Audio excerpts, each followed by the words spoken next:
Existe um convidado silencioso em todas as reuniões de família, em todos os conselhos de administração e em cada momento que você se olha no espelho. Nós fazemos de tudo para ignorá-lo. Nós criamos indústrias inteiras de entretenimento, cosméticos e distrações apenas para não olhar nos olhos dele, mas ele está lá. Estou falando da única certeza absoluta da sua existência biológica: o fim.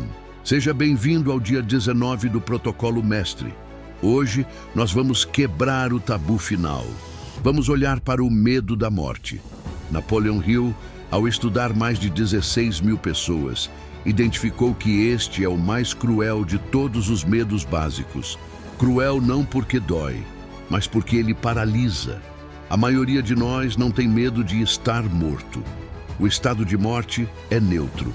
O que nós temos é pavor de morrer sem ter vivido. O medo da morte é, na verdade, a angústia de uma alma que sabe que está desperdiçando o seu tempo. Sêneca, o grande filósofo estoico, disse uma verdade que atravessou 2 milênios. Nós não temos pouco tempo de vida, nós é que desperdiçamos muito dele. Hoje eu não quero te assustar, eu quero te acordar. Se você sente um aperto no peito quando pensa no fim, isso é um sinal. É o seu subconsciente gritando que a sua missão ainda não foi cumprida. A ciência do medo. Vamos analisar isso com a frieza da ciência. Na psicologia moderna existe um conceito chamado Teoria do Gerenciamento do Terror, TMT, desenvolvida a partir das obras de Ernest Becker. Essa teoria prova, através de centenas de estudos, que quase tudo o que o ser humano constrói, prédios gigantes, fortunas, obras de arte, impérios, é uma tentativa desesperada de alcançar a imortalidade simbólica. Nós construímos coisas para que nosso nome sobreviva ao nosso corpo. O problema é quando esse mecanismo falha. Quando você não está construindo nada, quando sua vida se resume a pagar boletos e buscar prazeres momentâneos, o seu cérebro entra em pânico. A sua amígdala cerebral, o centro do medo, começa a disparar alarmes silenciosos. E como isso se manifesta no seu dia a dia? Preste atenção, pois Napoleon Hill foi cirúrgico aqui. O medo da morte se disfarça de hipocondria. Você conhece alguém, ou talvez seja você, que vive procurando doenças, que sente uma dorzinha e já acha que é fatal? Isso não é cuidado com a saúde. Isso é o medo da morte ocupando uma mente vazia de propósito. Quem está ocupado construindo um legado não tem tempo para morrer de véspera. A ciência nos diz que o estresse crônico gerado por esse medo encurta os seus telômeros, as pontas do seu DNA. Ou seja, ironicamente, ter medo de morrer faz você envelhecer e morrer mais rápido.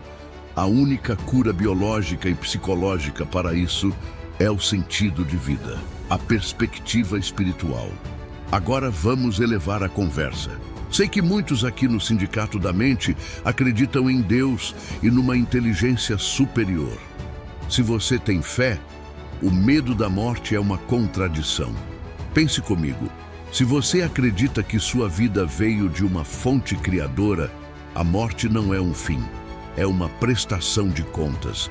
Lembra-se da parábola dos talentos? O Senhor viaja e deixa moedas de ouro com seus servos. Um multiplica, o outro guarda e o terceiro enterra por medo. O medo da morte é o servo que enterrou o talento. Ele diz: eu tive medo de arriscar, então fiquei aqui, quietinho, preservando minha vida. E qual foi a resposta do Senhor? Servo mau e negligente. A vida não foi dada para ser preservada num frasco de formol. Ela foi dada para ser gasta, usada, investida. Ter medo da morte é duvidar da proteção divina enquanto você cumpre sua missão. Grandes líderes bíblicos e históricos, Davi, Moisés, Martin Luther King, viviam sob ameaça de morte constante. Mas eles não tinham medo. Por quê?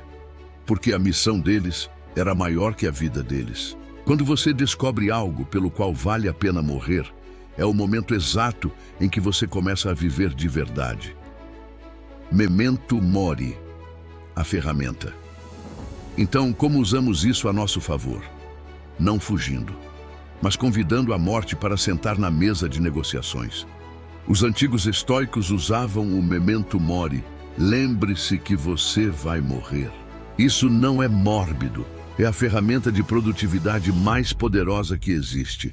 Steve Jobs, que construiu um império, se olhava no espelho toda manhã e perguntava: se hoje fosse o último dia da minha vida, eu faria o que estou prestes a fazer? Se a resposta fosse não por muitos dias seguidos, ele mudava tudo. Faça esse teste hoje. Se você morresse hoje à noite, o seu obituário seria um texto genérico sobre um bom pagador de contas? Ou seria a história de alguém que alterou o destino da sua família? A morte é o prazo final, o deadline. Sem um prazo, o ser humano procrastina. Com um prazo, ele realiza o impossível. Use a morte como seu treinador. Quando você tiver vergonha de gravar um vídeo, de fazer uma oferta, de dizer "eu te amo", lembre-se, em 100 anos, ninguém vai lembrar da sua vergonha. Você e a plateia serão pó. Então, por que se diminuir? Por que se esconder? Você está livre. A brevidade da vida é a sua carta de alforria. Transição para a ação. Chegamos ao fim do ciclo dos medos. Nós olhamos nos olhos da pobreza, da crítica, da doença, da perda do amor, da velhice e hoje da morte. Se você seguiu o protocolo até aqui, você está leve. As correntes caíram. Mas estar livre não é o suficiente. Um navio sem âncora, se não tiver motor, fica à deriva. Você precisa de tração. Você precisa de velocidade. E existe uma lei universal, tão certa quanto a gravidade, que separa os líderes comuns das lendas intocáveis. É o segredo de quem entrega mais do que promete. Amanhã, no dia 20, vamos entrar na fase de construção de poder.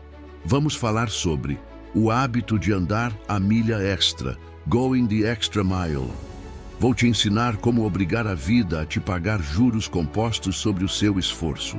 Vá aos comentários agora e sele o seu compromisso com a vida. Escreva: eu vivo com urgência. Não deixe para amanhã. O amanhã não é garantido. O agora é seu. Inscreva-se no sindicato. Até o dia 20.